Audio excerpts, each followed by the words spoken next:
Otherworldly Evil Monarch, Bab 48, Judul, Tang Yuan yang marah. Kemarahan Tang Yuan naik ke langit dan hendak melompat dan meneriakkan namanya, namun Jun Xie menahannya dengan tangan. Jika keduanya secara pribadi melangkah maju, maka reputasi kedua tuan muda ini akan menderita. Bagaimanapun, Tang Yuan adalah orang yang salah sejak awal.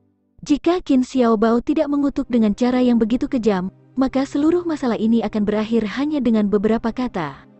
Namun, setelah mendengarkan kata-kata Qin Hu, niat membunuh Jun Xie menyala.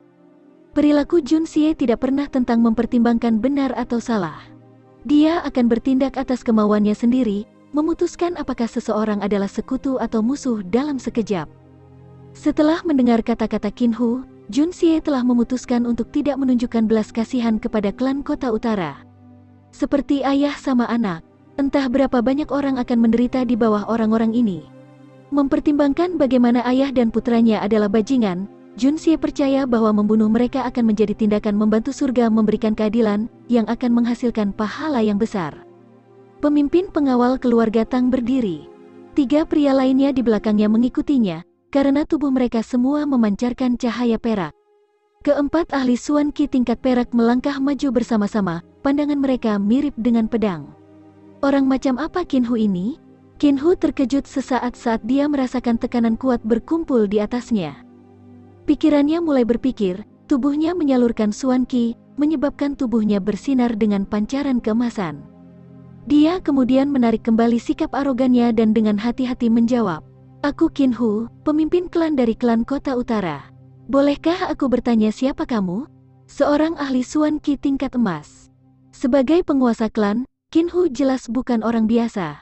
Namun, hati ahli Suan Qi tingkat emas ini saat ini berdebar kencang.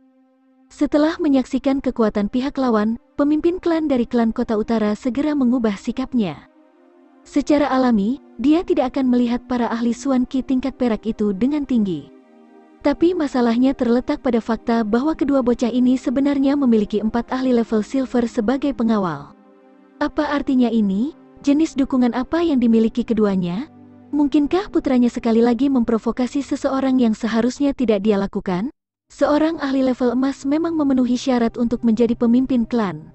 Di dalam kota, Qin Hu dianggap sebagai individu yang cukup berpengaruh. Namun, jumlah orang yang tidak mampu diprovokasi Qin Hu tetap besar.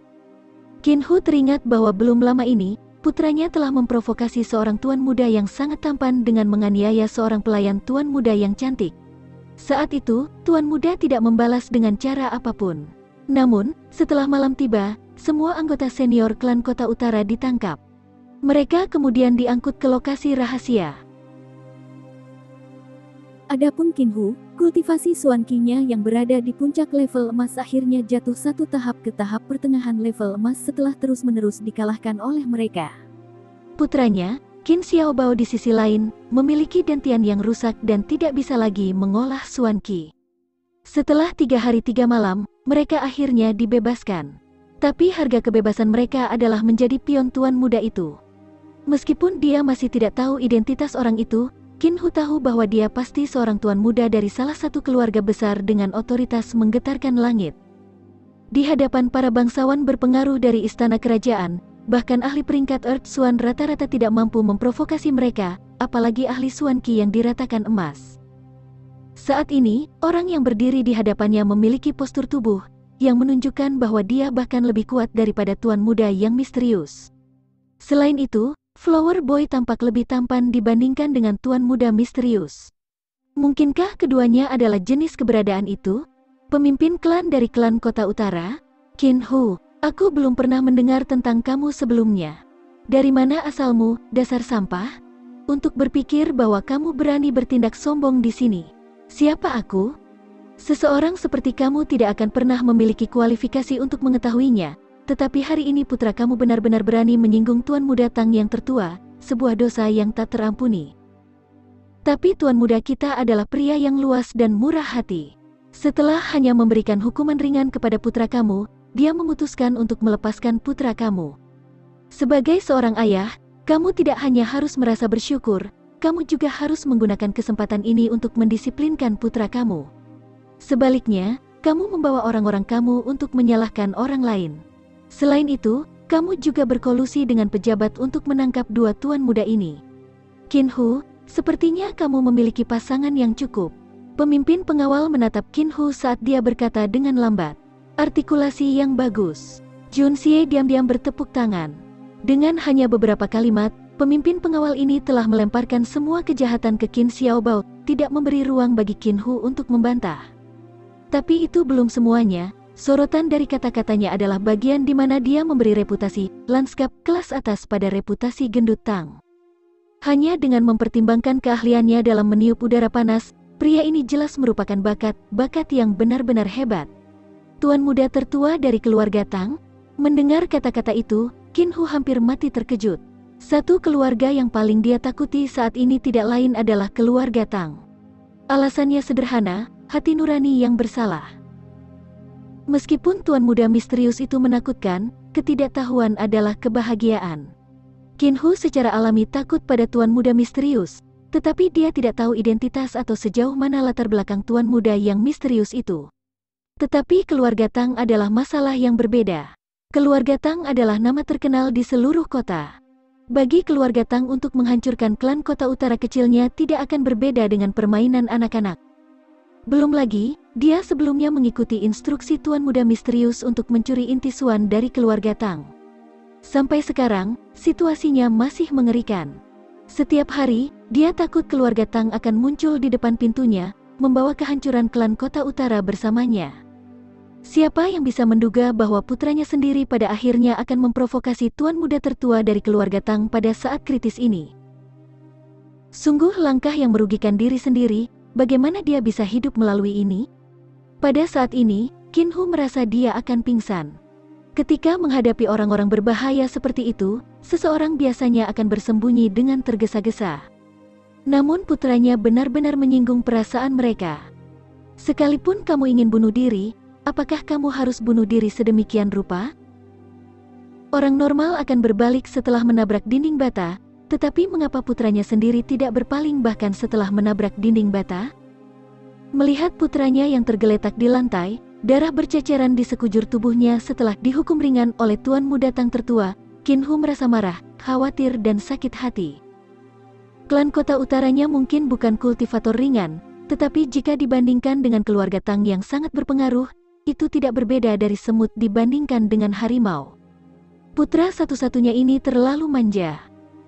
Saat itu, dia akhirnya kehilangan kultivasi Suan Qi karena masalah yang dia sebabkan, kehilangan separuh hidupnya dalam prosesnya. Namun, dia tidak mengingat pelajaran itu. Tampaknya hidupnya mungkin akan kalah kali ini. Namun, orang-orang yang merasa mengerikan tidak hanya Qin Hu, tetapi juga keempat petugas itu. Mereka awalnya bermaksud untuk membantu Tuan Qin meredakan amarahnya dan dalam prosesnya mendapatkan sedikit uang. Bagaimana mereka bisa menebak bahwa orang itu adalah Tuan Muda Tang? Ini bukan lagi masalah moneter, tapi masalah hidup dan mati. Adapun kamu bajingan pemerintah, kamu semua akan tinggal di sini untuk saat ini dan menunggu atasan kamu datang. Aku ingin menanyai mereka, apakah ini perilaku orang-orang dari Kementerian Kehakiman? Mematuhi keinginan geng bawah tanah dan menindas yang lemah, rakyat biasa, menjadi serigala untuk harimau? Seorang hamba ketidakadilan. Tang Yuan menatap beberapa petugas itu dengan tatapan yang dalam dan menyeramkan, setiap kata-katanya adil dan benar secara moral. Namun, kata-kata ini seharusnya tidak keluar dari mulut Tang Yuan. Seharusnya itu diarahkan ke Tang Yuan sebagai gantinya. Jun Xie yang mendengarkan di samping, merasa tergoda untuk tertawa terbahak-bahak. Gendut Tang benar-benar punya nyali, menyebut dirinya orang biasa yang lemah. Wajah keempat petugas itu menjadi sangat pucat saat mereka berpaling untuk melihat satu sama lain, tubuh mereka berayun lemah seolah hendak jatuh. Jika Tang Yuan berteriak sedikit lebih keras, maka orang-orang ini akan sangat ketakutan.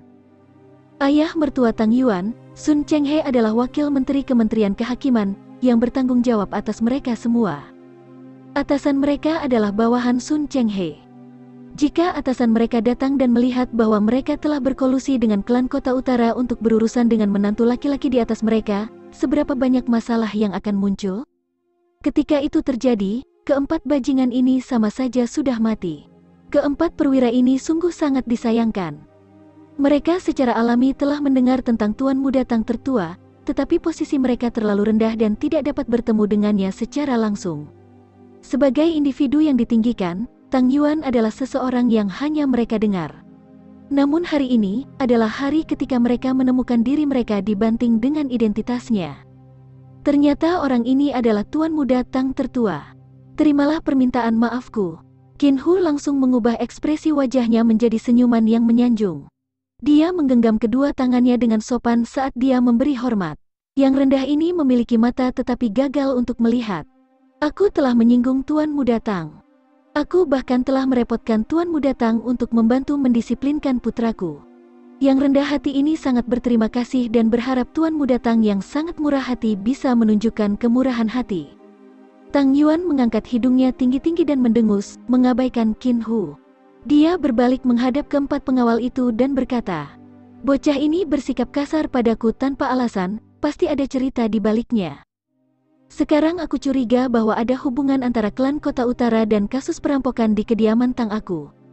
Bawa anak nakal ini bersama-sama dan menginterogasinya dengan benar."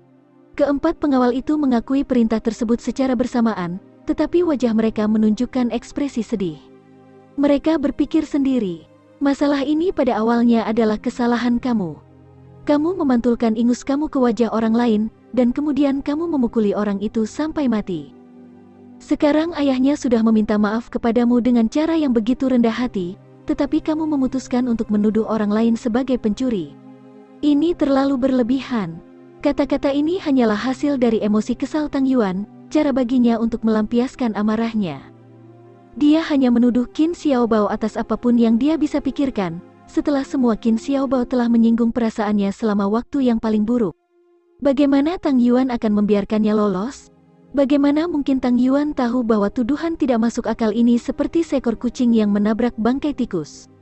Tanpa kelicikan atau keahlian apapun, dia benar-benar telah menangkap pencuri itu.